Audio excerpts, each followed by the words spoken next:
Hello' friend, মোৰ অন্য এটা ভিডিঅ'লৈ স্বাগতম জনাইছোঁ আৰু সকলোকে লক্ষী পূজাৰ শুভেচ্ছা জনাইছোঁ আৰু সকলো ঘৰলৈ মা লক্ষী আই বাস কৰক। আৰু মই লক্ষী পূজা কেনেকৈ পাতিছোঁ তাকে অকণমান দেখাবলৈ চেষ্টা কৰিছোঁ। এয়া পানী গৰম হ'ল, মই গাখীৰ দিব লৈছোঁ।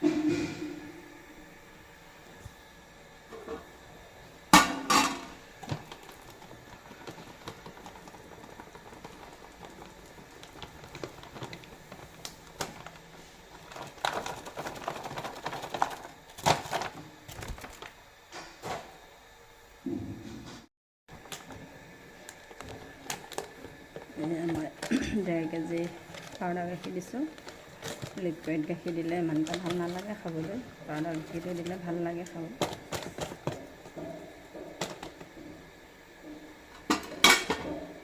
ভালকৈ হিলাই ল'ব লাগিব, নহ'লে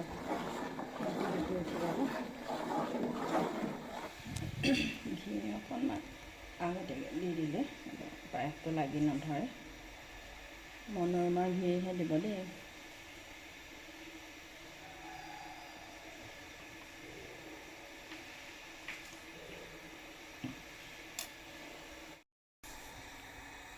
দেখিছে ইমান ধুনীয়াকৈ ঘিৰ কালাৰটো আহি আছে। পায়সটোৰ কালাৰটো বহুত ধুনীয়া হয় এনেকৈ দিলে।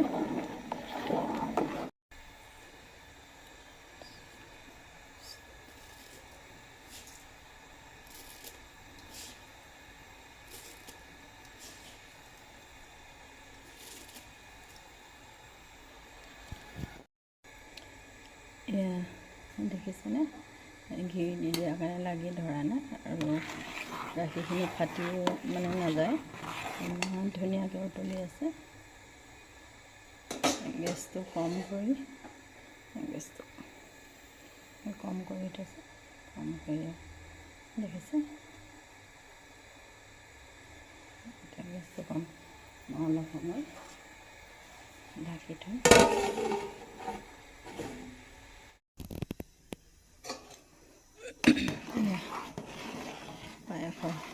পায়সলৈ চাউলটো তিয়াই থৈ দিলে অকণমান দেৰি লাগে, ভিতৰ মজাটো ফুটিবলৈ বহুত দেৰি লাগে। এতিয়া মই তিয়াই নথোৱাকৈ ডাইৰেক্ট ধুই দি দিলোঁ। 2:21 পাতিছিলোঁ, বেছি মিনিট নহ'লে এতিয়া 2:45 আছে। এয়া মই কাজু দিলোঁ।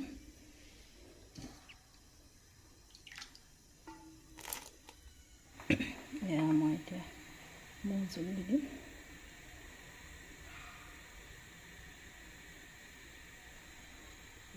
ভাতকৈ লৰাই দিম।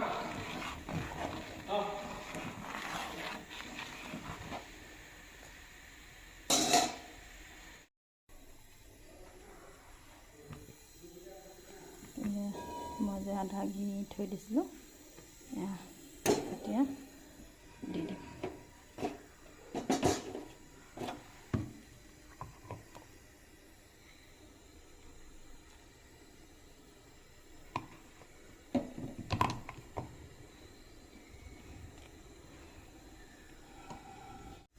এয়া মোৰ চেনি দিবলৈ হৈ গ'ল।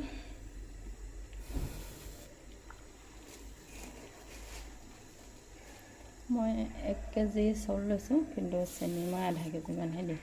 কিছুমানে 1 কেজি চাউল ল'লে 1 কেজি লয়, চেনিও লয়।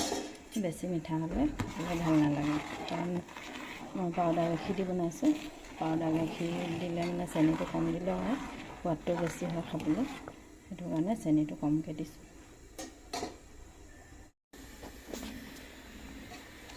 চেনি দি ভালকৈ মিক্স কৰি দিওঁ, নহ'লে গোট খাই থাকিব। এবাৰ গেছটো কমাই ঢাকি দিম। ঢাকি দিয়াৰ পিছত তেতিয়াহে চববোৰ মিক্সড ধুনীয়া হ'ব।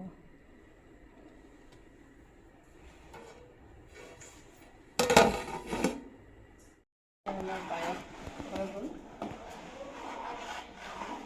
আমাৰ গেছটো অফ কৰি দিম। এই গাখীৰতে মনোৰমা ঘিটো দিলে কালাৰটো কিমান ধুনীয়া হয় দেখিবলৈ চাওকচোন।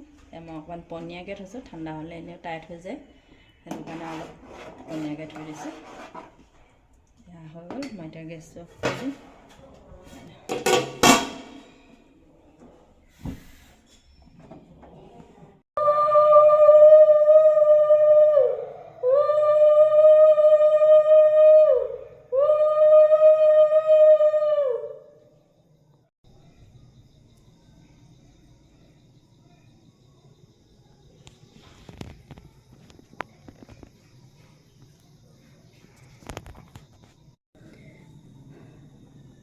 মই শৰাই ভাঙিবলৈ লৈছোঁ। শৰাই কেনেকৈ সজাইছিলোঁ, হৈছে নহৈছে নাজানো আৰু মানে হেৰি কৰি সজাইছোঁ আৰু নিজৰ মনে হেৰি কৰি। পায়স, আখৈ, ইয়াত আছে সকলো ফল মূল, এইফালে মাহ প্ৰসাদ। মিক্স কৰিম এতিয়া।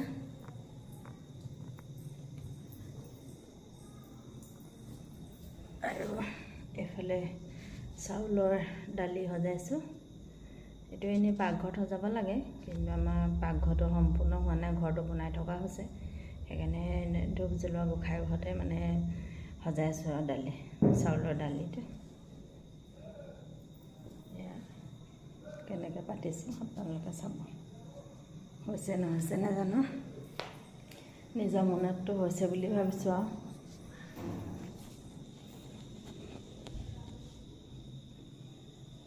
এয়া পায়সৰ কালাৰটো চাওকচোন, ইমান ধুনীয়া হৈছে।